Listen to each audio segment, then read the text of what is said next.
Chapter 10 on page 40. If you've got the book, page 40, and I'll pop it up onto the screen for those who are looking on the screen. Okay, there we are. But actually, the truth is that before we get into the text of what we're going to be discussing this evening, we have to follow on from a question we had last week. So the question we spoke about in quite a lot of detail last week is, what's a tzaddik? What's a tzaddik? How do you know who's a tzaddik, right? It's a big factor, a big element that we spoke about in last week's shiur. What is a tzaddik?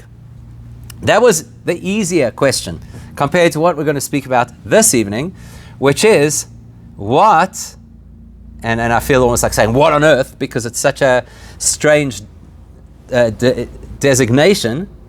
What is an imperfect tzaddik?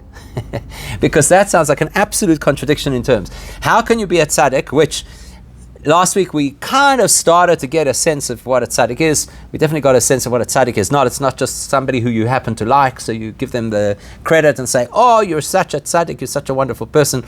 It really means somebody who's achieved a tremendous degree of spiritual development and control and manifesting their neshama and living aligned with what their neshama wants. Like all these really powerful thoughts. And as we go through this chapter, we're going to get an even more profound insight into what a tzaddik is. But interestingly, the question we're going to ask before we unpack the ultimate tzaddik is exactly this question. How can somebody be an imperfect tzaddik? Now, just to give you the background, at the beginning of Tanya, we're now in chapter 10. In chapter 1 of Tanya, he quoted a passage of the Gemara, passage of the Talmud. And the passage says that there are 5 classes of Jewish people. Now, when I say classes of Jewish people, we don't get to put other people into classes. This is for self-reflection. This is for appreciation of who we are and what we do. So there are 5 possible spiritual states that a Jewish person could live in. And it's from that passage in the Talmud that a lot of our conversation in Tanya is built on. So what are the 5 designations? Tzadik v'toiv loy. A tzaddik, a righteous person, v'toiv loy, and things are good for that righteous person, which is also a little bit of a like confusing statement. Tzadik, and things are good for that person. Okay? Tzadik v'ra loy. Then you get a tzaddik, and things are bad for that person. So this is somebody who's a righteous person, but things are bad for them. So let's pause there for a moment. What do you think we mean when we say things are good or things are bad for that person? So they're a tzaddik. A tzaddik sounds like a description of their spiritual status. Tzaddik is a righteous designation. So, okay, that sounds like spiritual development. What does it mean for a person to be a tzaddik and things are good for them versus a tzaddik and things are bad for them? What would you say? See who unmutes themselves. Right? What would you say? How they see it. How they perceive what? How they perceive, like if the glasses are full. Okay, good. So how they perceive their circumstance, right? How they perceive the glass half full, the glass half empty. So how do they perceive their circumstances? The truth of the matter is, we can actually step back and we can look at this objectively. And we could say, good for them or bad for them could literally be looking at their circumstances. So for example, let's say that somebody is a tzaddik, and this happens a lot. Tzaddik in the sense that they are very spiritually developed, they have grown in their spirituality, they're connected to Hashem, etc., etc., etc. Right? But life is tough. So they're a tzaddik. What they care about is their spirituality. What they care about is their relationship with Hashem. That's why they've invested in it. That's why they've grown in their connection to Hashem, because that's what they care about. But life doesn't necessarily go as planned. So here's the tzaddik who is completely dedicated to Hashem and has grown in such immense proportions, but they grapple with, God forbid, an illness, or they live through a war, or they have financial stress for their whole life, which is probably the most common, right? That a person who's a tzaddik very often has tremendous financial stress. Or they have family issues, maybe, whatever it is. Okay, you get the picture. So many of the commentaries say that's what it means. Tzadik v'toiv loy is somebody who has the best of both worlds.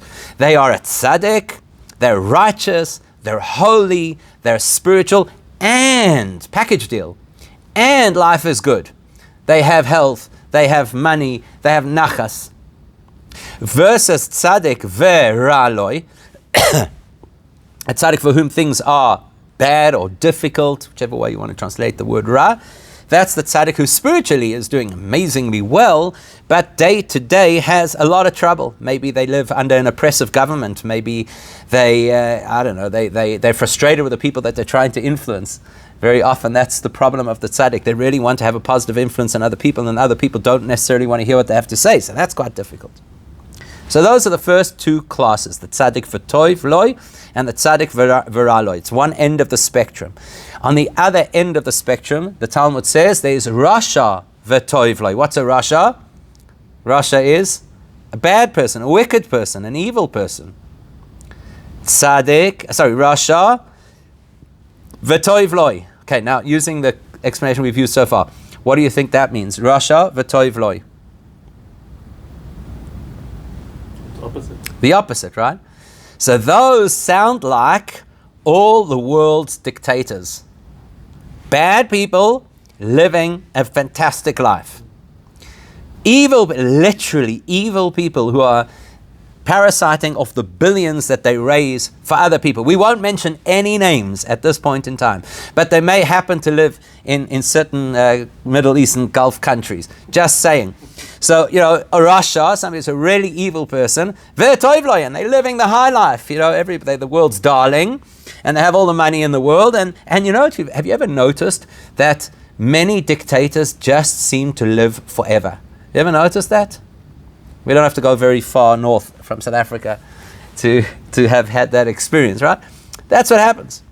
So, Rasha ve'toivloi, good for them, and versus Rasha ve'raloi, which actually sounds like the fairest scenario.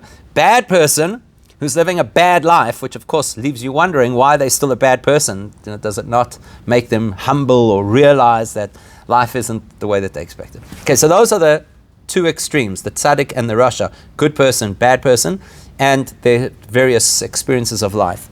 And then somewhere in the middle we have what is called a beinoni, which means an ordinary or average person.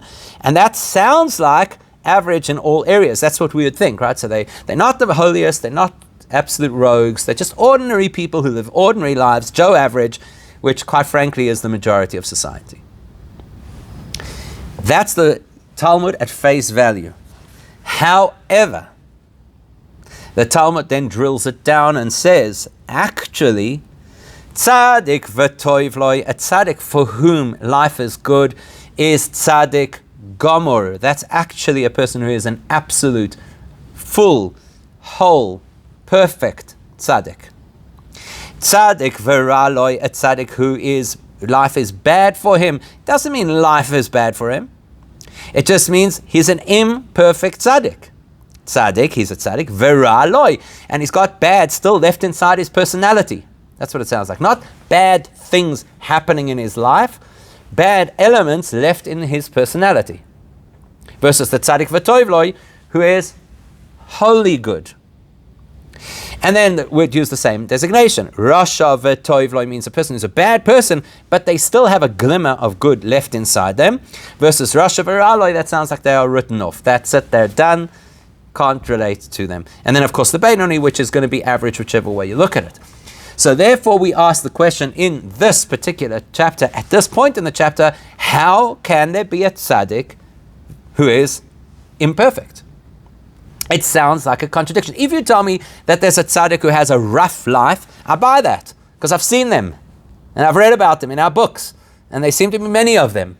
But if you're telling me that a tzaddik v'raloi means tzaddik she'enoi gomer, a tzaddik who is imperfect, how does that align? How can you be both a tzaddik and imperfect at the same time?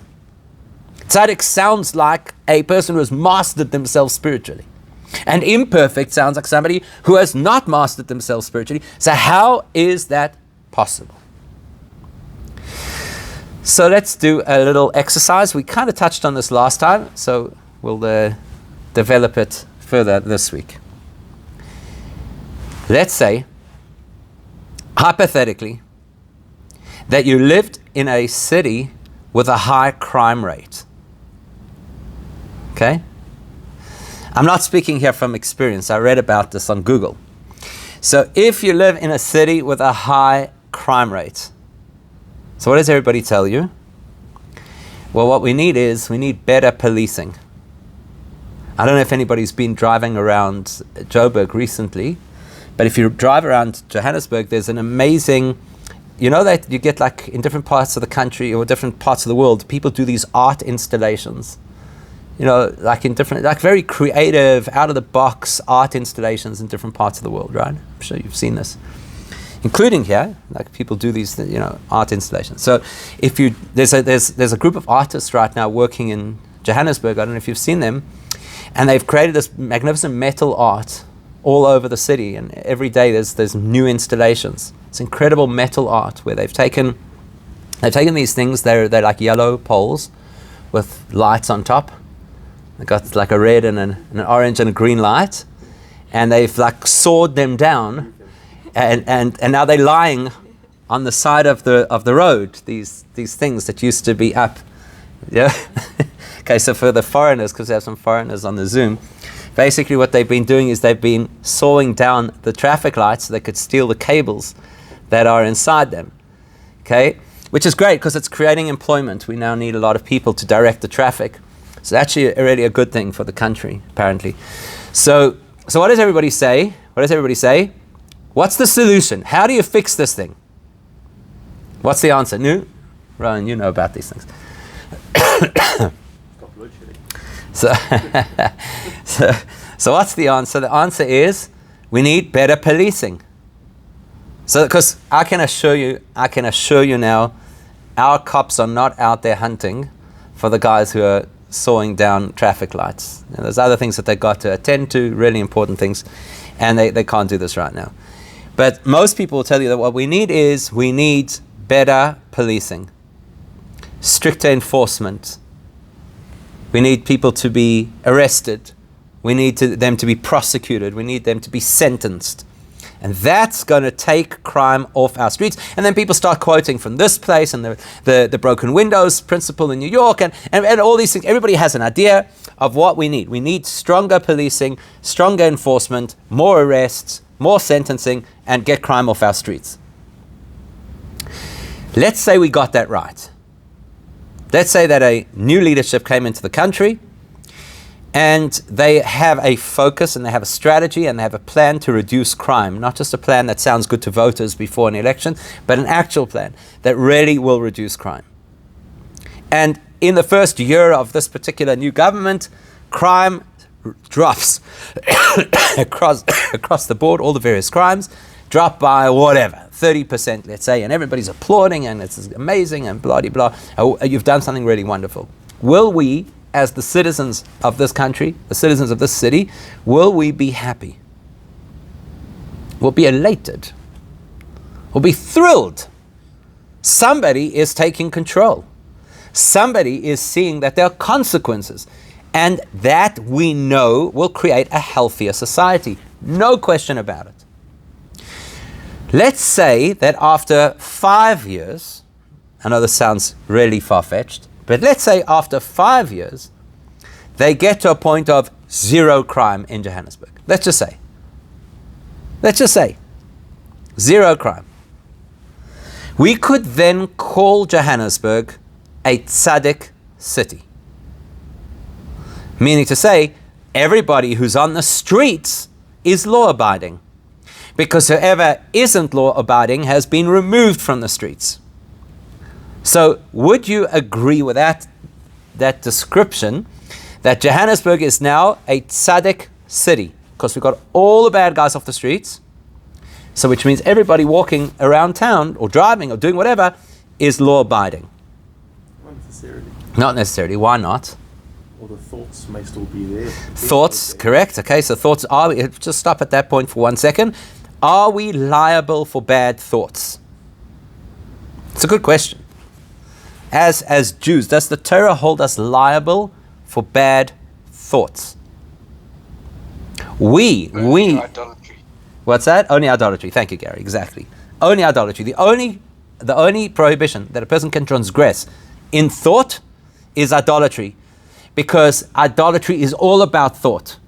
Yes, of course, there's certain practices, but there's certain practices that are identical in all religions. So it's the thought that designates a particular practice as idolatry. For example, bowing. All religions bow. We, on Yom Kippur, we get down on our hands and knees and we bow in shul. So then can we point a finger at another religion and say your bowing is idolatry? Not the act of bowing, it's the intention, the thought that accompanies that bowing that would make it idolatry. So yes, in the realm of idolatry, thoughts are a transgression. And that's it, zehu. So in other words, if a person sits here right now, getting a little bit bored in the Tanya shir, so their thought is, after this, I'm going to have a cheeseburger. Okay? Now, I'm not recommending that you have such thoughts, but if somebody has that thought, they haven't yet done anything wrong. It's not a great place for your head to be, but there is no liability for a thought. So, yes, there will still be people who are tempted. Guess what? All humans are tempted all the time to do certain things that they're not allowed to do. Yes, I've never been tempted to go saw down a traffic light. But that doesn't mean I don't have a temptation in my life to do things that are inappropriate, that are wrong. That's human. That's the human experience. So then you can't use the word tzaddik. Ah, okay, good. So now Rowan's saying you can't then use the word tzaddik. Fine. Hold that thought, because now obviously we're talking a little bit more about the true meaning of the word tzaddik, which I'm not at yet. We're talking now about just a metaphor to represent the principle. Let's put it differently. Can we now say that we have a law-abiding city of Johannesburg? Can we say that? Why not? Because there's criminals running free all over the show, breaking. I'm saying if we get to zero crime, can we say that we have a law-abiding Johannesburg? Yes. So, yeah, everybody says yes? No. Because the criminals in prison are still criminals, and they're in our city. So we could have a city that functions in a law-abiding fashion. That doesn't mean it is a law-abiding city or a law-abiding population. Because there are people who are not law-abiding. We just happen to have them locked. Which means that if there's a malfunction in the prison system and all the doors pop open, we're going to be back to square one. Because the people haven't changed. They've just been moved out of the way. And that's going to be our first insight into what it means to be a tzaddik who's imperfect. See, the reality of a tzaddik is not only somebody who does everything that they're supposed to, and somebody who says everything the way that they're supposed to, and somebody who thinks the way that they're supposed to, because that's all true. In order to be a tzaddik, you've got to be doing all of those things. But, as you already pointed out, a tzaddik is somebody who's not even tempted to do different or against what Hashem wants. Now that's like a crazy level, right? And yet, it is still possible, and this is the mind-blowing thought that we're about to explore, it is still possible for a person who has so much self-mastery, who has completely locked away, here's the key word, locked away all of the temptation that may have existed in their life at some point, and they're still an imperfect tzaddik because the temptation is just locked away. It's not absent. So last week we used the word eradicated. Yes, correct. And last week we were speaking about tzaddik in the generic sense of tzaddik. And that's why we used the generic definition of tzaddik, which is somebody who has eradicated all the negative in their life. And now we're starting to drill down and understand that there are effectively two mutations of the tzaddik, or two presentations of the tzaddik.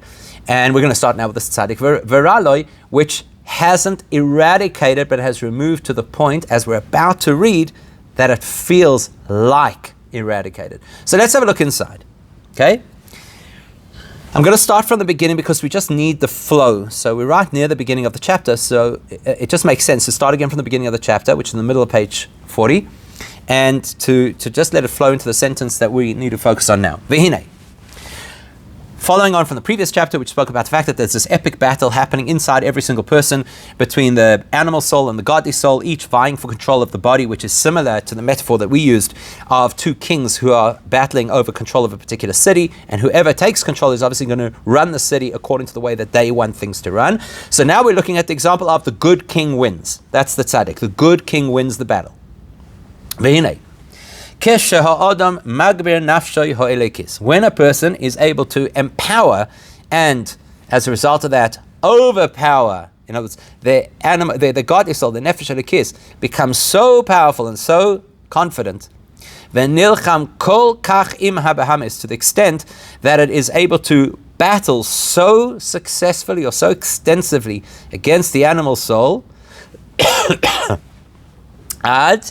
So here's the part that we got to last week, which sounds like eradicate. Ad shemegaresh umevoer hora sheba micholol asmoli. Excuse me. What is considered victory in this battle? That the neshama has driven out the control of negative, of evil in the heart.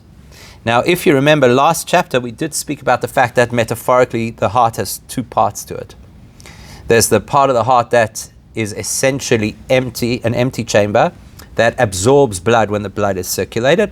And there's the part of the heart that takes the oxygenated blood and pumps it back out into the system. So in the writings of Chassidus, don't worry. In the writings of Chassidus, the part of the heart that is filled with blood represents the part of the heart where negative desires live, because blood represents the lust for this world. And obviously blood represents the vitality that allows us to survive. But it also represents the lust of this world, the enjoyment of this world, because, or the truth of the matter is, any deep emotional experience of this world. So that's why a person will say their blood boils, or a person will say that their heart is pounding because of a situation. Whereas the other part of the heart, which is effectively less full of blood, in other words, its job is to kind of absorb rather than to pump out, that's supposed to represent the part of our emotional state that isn't just about getting worked up. It's about, let me hear feedback. What should I be interested in? What should I care about? So to put that into plain English, let's look at it this way. Human beings, using the English language, and I always make fun of this, we have the same English word for the relationship that we have with chocolate and with our spouses. It's the same English word, right? So you could say, I love chocolate and I love my wife. Same word. It's a little bit of a problem, right? Because you would hope that the experience and the relationships are vastly different. In other words, when you've had too much chocolate, you say you feel sick. And some people only have chocolate when they need some comfort in their lives, So you don't want to have that kind of a relationship. What is the relationship that we have? The love that we have for chocolate. It's left side of the heart love. That's love that says, I want, fill me, make me feel good. And therefore, I don't need to understand and appreciate the value of this item or of this relationship. It's just as long as it's got feel-good value. Right now, it feels good. And that's actually what happens when we eat chocolate. How long does the sensation of the chocolate last? How long do we feel good about the chocolate? It's totally temporary. While you're having the chocolate. In fact, most people, as they finish the last of the bites that they weren't actually still going to have, the person that says, I'm going to just have the top row of the bar. So when they actually finish the bar, which was really pleasurable, what happens as soon as you finish it? You feel rotten. Not physically rotten. Just feel like I have no self-control. So that kind of love, that's exactly how love works when it comes from the left side of the heart, when it's self-interested. It's always looking for things that are going to make me feel good, that are going to get the heart racing, and those things never last. The love that a person has for their spouse, that's a love that comes from a vacuum. That means from an openness.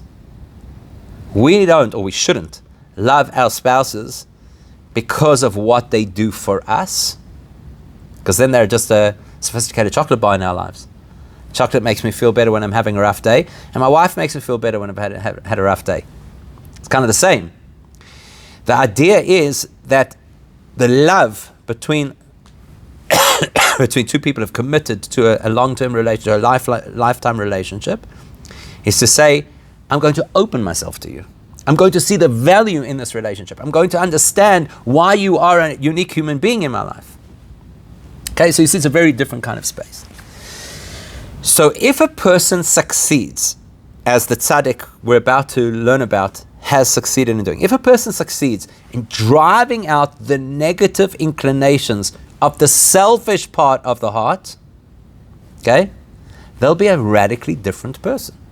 Think about this. Think about what it must feel like to be a person who cannot have an emotion driven by selfishness. Just imagine that.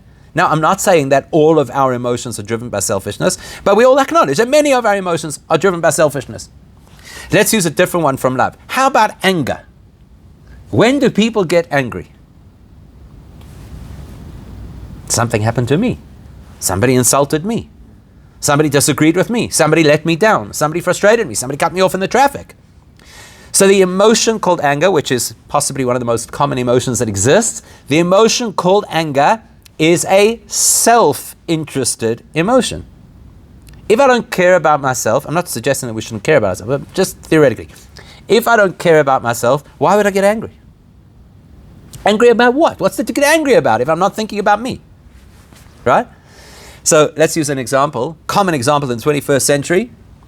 Horror of horrors, the internet goes down. I actually heard recently from a landlord who has a few buildings in the inner city that the best way to get a tenant to pay their rent is not to cut their lights or their water, but to cut their internet. Can you imagine? Welcome to the 21st century. That's the best way to get them to actually cough up their rent. I was blown away when I heard this. So the internet goes down. What's the reaction of the average person? Full-blown 2-year-old tantrum. Now, objectively, there are people who live below the breadline. There are people who are dealing with dread diseases. There are people who are completely cut off from their families, disowned by their families. There are people who live with personality disorders, with mental health issues, who live in tyrannical countries under despotic regimes. And I'm getting angry about the internet? Objectively, it is not a good enough reason to be angry. So what kind of emotion is this?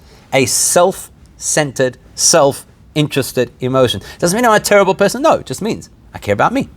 And right now I'm not getting what I want. So that's the emotion. Now picture the scene of somebody who has completely, here's the word eradicated, completely eradicated that possibility from their emotional spectrum. Meaning to say they cannot have an emotional experience that is based on selfishness or self-interest. Just try and imagine what that is for a moment. So let's use anger as an example. Would that person ever get angry? If they can never have an emotion that is driven by self-interest, can they ever get angry? Interesting question, right? And the answer would be they would not get angry. It's a fascinating thought. Now, of course, we've got to go back now and plug this into all the stories that we have read in the Torah about various great individuals who became angry and say, hang on a second, maybe we've got to re-evaluate all of those stories. That will be subject for a different shiur, which we'll do at a different time, maybe.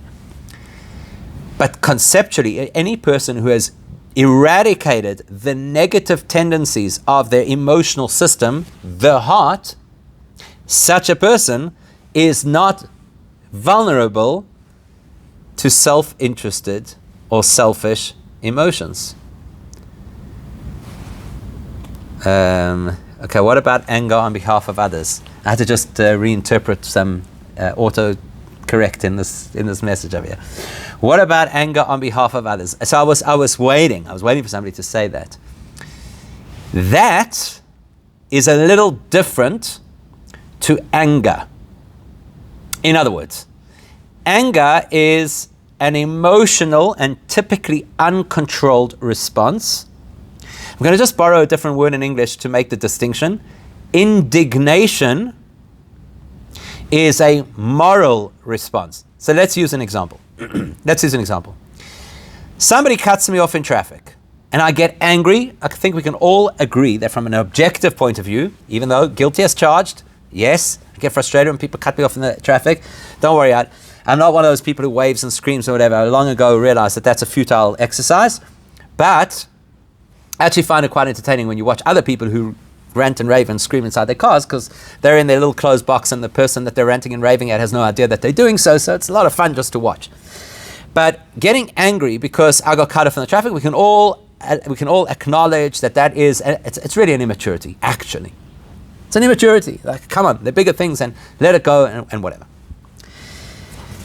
Getting angry, let's say, because somebody did something extremely malicious to me. So if I'm, God forbid, on the receiving end of malice, that's when everybody says, sure, I have every reason to be angry. And not only that, my therapist even told me that I have every reason to be angry. Right? Judaism says no. No, hang on 1 second. Anger is an emotionally driven response, which means it is a knee-jerk, impulsive response, which means it is a response based on what I care about or how I think about myself. If I was able to step out of things and look at it objectively, I would have to ask myself just one question. Just one question. Try this. Try this next time you're feeling the heat. The next time your blood's starting to boil. One question, and it's a tough question that we can only ever ask ourselves. And that is, who runs the world? Imagine this, next time you get angry. Ask them, who runs the world? Which means, who allowed that person into my life? The fact that they chose to do something malicious is on them. They are responsible for it. They have to face the consequences for it. There's no excuse for their behavior. But who decided that they should live in my family? Or be my impossible neighbor? Or my completely borderline personality boss? Who decided that I should land up in that situation? Not them and not me. So who runs the world? And if I process that question, then I can't actually be angry. It's a mind-blowing concept. I cannot be angry that somebody hurt me, because they could never have hurt me unless Hashem felt that this was something that had to be part of my journey. Right? Mind-blowing thought. So there's no room for anger. Now, what if I see somebody maliciously hurt somebody else? Well, we all know, I hope, and we don't go over to that person and say, ask yourself one question. While the person is reeling and bruised, ask yourself one question. That would be malicious, actually. So what's our response supposed to be when somebody else is hurt? Indignation. Indignation means I cannot accept the fact that other people should have to suffer. That's Abraham turning to Hashem and saying, is the judge of all the earth not going to do justice? Remember, Abraham is speaking over there about the people of Sodom and Amorah, really bad guys, rogue shebarogue, the worst of the worst. And Abraham is still saying, I cannot tolerate the fact that other people are going to suffer, even bad people. Am I angry with God? He's not angry with God. But he is in a state of indignation. He cannot accept bad.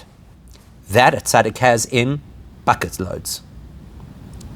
A tzaddik will always show indignation, will always protest the bad things that happen to other people, will always challenge Hashem on the pain and suffering in this world. That is part of being a tzaddik. Why? Because that's not an impulsive response. That is an appropriate response. To believe that the world should be good, to believe that people should not suffer, to believe that a benevolent God should not allow people to be in pain is an appropriate, objective view of the world. It is from not the impulsive part of the heart. That is from the mature understanding of a developed mind. It's the undeveloped mind who can accept that others should suffer. The undeveloped mind believes that that's life. Bad things happen. That is the opposite of a tzaddik. The so-called, very mature-sounding rationalist approach that says that's what happens. It's like, for example, when people say, "Why me? Why me, God? Why me?" And then you get the philosopher who tells you, "Why not you?" That's not a response. I can work that through on my own. If I want to arrive at that position and I want to say, "Why not me, God?" Great, that's my journey. But nobody dares say that to anybody else, because that is an undeveloped mind who excuses the pain of other people. In fact, that is a self-interested emotional response. Phew, as long as it's not me. Because that's what a person's really saying. All right? Many years ago, a rabbi who I respect greatly once made a comment many, many, many years ago, and it stuck with me, like 30 years ago. And it stuck with me ever since. He said, how often is it that when, God forbid, a tragedy happens, the response of people sounds like, "That's so terrible." And they always, you know how it is, people always try and find the silver linings or the things that will distance themselves from that event, right? So God forbid somebody dies, right? Suddenly. Everybody's always fishing. Maybe they were sick. At least they went peacefully. Everybody's got a whole list of these checkpoints that we've got to just say, okay, so it's not so bad. So this rabbi said, what always happens is that people verbalize their concern for other people. "Oh, it's so terrible what happened." But mentally what they're saying is, at least it wasn't me. Nobody wants to say that out loud, right? But actually that's what we think by nature. So the attitude that says stuff happens and people, that's the way of the world, or natural selection, or whatever it is that people want to say, that is effectively a mind that's giving an impulsive response to say, as long as it's not me, I can acknowledge that bad things happen in the world. A tzaddik can't do that. Tzaddik has indignation. This is not okay. The world has to change. That is the collective position of the Jewish people. That's why the Jewish people do not accept death as a fait accompli. And we do not accept a world of conflict and a world of lies and a world of jealousy as a fait accompli. We have in our sights one goal and objective for Judaism. It's called Mashiach. What is Mashiach? It has to be better. Not just a little better, not just a small improvement. It has to be altogether better. That is what every tzaddik has shouted from the beginning of time. So thanks, Gary. That was a great question, because it helps us just to contextualize the difference between anger and, I'm just using the word indignation, but basically the ability to be upset at the suffering of others, as opposed to be angry because something hurt me. So the tzaddik, can you imagine what the tzaddik is like? I'll give you another example, okay? So we go back to loving chocolate. Why do we love chocolate? I don't know. Anybody who comes to my Tanya shir knows that chocolate features quite strongly in all Tanya shiurim. So there must be some deep reason for this. Why do we love chocolate? Why? Why do people eat chocolate? Bottom line. Nobody eats chocolate for the nutritional value. So why do we eat chocolate? Because it makes us feel good. That's why we eat chocolate. Makes us feel good. Some people like the flavor. Some people like the fact that it's a comfort food. Some people like the fact that they can reward themselves. If I then I'll be able to have a chocolate. Whatever it is. Do tzaddikim eat chocolate? It's an interesting question. Do tzaddikim eat chocolate? I don't know. I've never interviewed tzaddikim to ask them, "Excuse me, sir. Excuse me, Rabbi, do you eat chocolate?" But I'm just using chocolate as an example because the same thing would apply to any food or any physical indulgence that we experience. But they must. If it's not chocolate, it's something else. In other words, the Shabbos table that the tzaddik sits at has just as much challah and fish and chicken soup and meat and dessert as anybody else's table. So how does it feel to eat dessert? We'll make it more generic, dessert. How does it feel to eat dessert on Shabbos if you've driven out all the negative from your heart? How does it feel? We eat dessert. Why? Because we like dessert, because it feels good. It makes we enjoy the flavor. We enjoy the sugar, whatever it is. That's why we eat dessert. And if somebody makes our favorite dessert, then it's like a whole thing, right? Why does the tzaddik eat dessert? Because the tzaddik knows that either it's Shabbos and there is a mitzvah to honor Shabbos, so this will honor Shabbos, or Hashem designed a world where any kosher food product has potential spirituality in it. So if you eat it with the right approach and intention, you can unlock that spiritual potential, like we learned in chapter 7. So the tzaddik is not eating the chocolate because it's chocolate. He's eating the chocolate because it's an opportunity to connect with Hashem. So you know what? I'll give you an example. The Alter Rebbe himself, a story that happened with the Alter Rebbe, the author of the Tanya.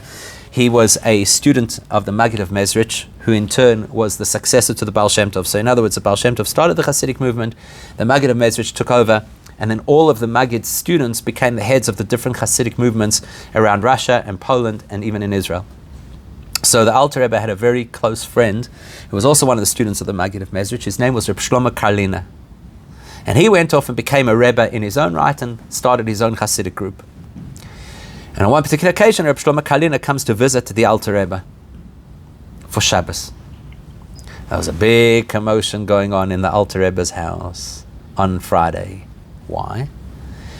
Because as the Alter Rebbe and his wife had gotten older, so his wife had delegated a lot of the responsibilities in the kitchen to her daughter, who now was preparing the Shabbos meal as a matter of course. Now they've got this illustrious guest coming for Shabbos, and the Alter Rebbe's wife wants to cook the meal, because, and the daughter says, that's not fair. I'm good enough for every other Shabbos. And now, so they both come to the Alter Rebbe. So the Alter Rebbe said, listen, you have a responsibility to honor your mother. So therefore you've got to defer, allow your mother to prepare the Shabbos. But everybody knows that the food is not worth eating until it's been seasoned. So your job will be to add the salt and the seasoning to the food. Shalom in the house, everybody's happy. Comes Friday, the Alter Rebbe's wife, who had been cooking for decades, puts salt into the chicken soup without even thinking. Because she's so used to it, she forgot that the deal was that the daughter puts in the salt. She puts in the salt. The daughter comes along, her one contribution to the food is going to be the seasoning. So she comes along and she puts salt in the chicken soup, and she figures she'll be a bit mahadrin, she'll do it like in the best way possible. She puts a little bit more salt in, and maybe a little bit more, just in case. Comes the time for the meal, and they serve the soup. Reb Shlomo Karliner takes one spoonful of the soup, and it is heart attack in a bowl. I mean, it's just sodium content through the roof. So very politely, he just kind of puts the spoon down, and that's it. The Alter Rebbe takes the spoon, eats the soup, finishes his bowl of soup. He turns to Reb Shlomo Karliner, and he says, is there something wrong? Why are you not eating? Now, these people had such an honest and open relationship with each other that there was none of the South Africanisms that we would have done. Oh, no, I ate something before, whatever. Tells him straight. Says the soup is inedible. It's got so much salt, I just can't eat it. So the Alter Rebbe looks at him and he says, but didn't the Maggid of Mezrich teach us that you don't eat for the experience of eating, you eat for the experience of connection? So that's not the exact word, I'm paraphrasing, but basically the words that he said was, didn't the Maggid of Mezrich teach us not to be invested in the materialism of this world? When the tzaddik eats the same chocolate that you and I eat, it's a fundamentally different experience, because he's eradicated the selfishness. He's eradicated that which might distract us or might corrupt us. That's what we mean when we speak about this tzaddik. One more piece, just I know we're a little bit over time. Kamosha Kosov, this is alluded to in the verse in Tehillim where King David says, is it in Tehillim actually? It's not in Tehillim. It's in the Chumash, and when it talks about idolatry actually. It says, Uvi'arta hora mikir becha, that you have to eradicate the negative from within you. When you read the pasuk, the verse in the Torah, it's within you, meaning the community. If there are people who are promoting idolatry in the community, you have to remove them from the community. Here, the Alter Rebbe is taking it far more literally. You've got to remove it you've got to remove the bad from within you. What's internal, inside your system. That's what you've got to remove. And that's what a tzaddik has succeeded in doing. So why is this tzaddik called imperfect? To be continued.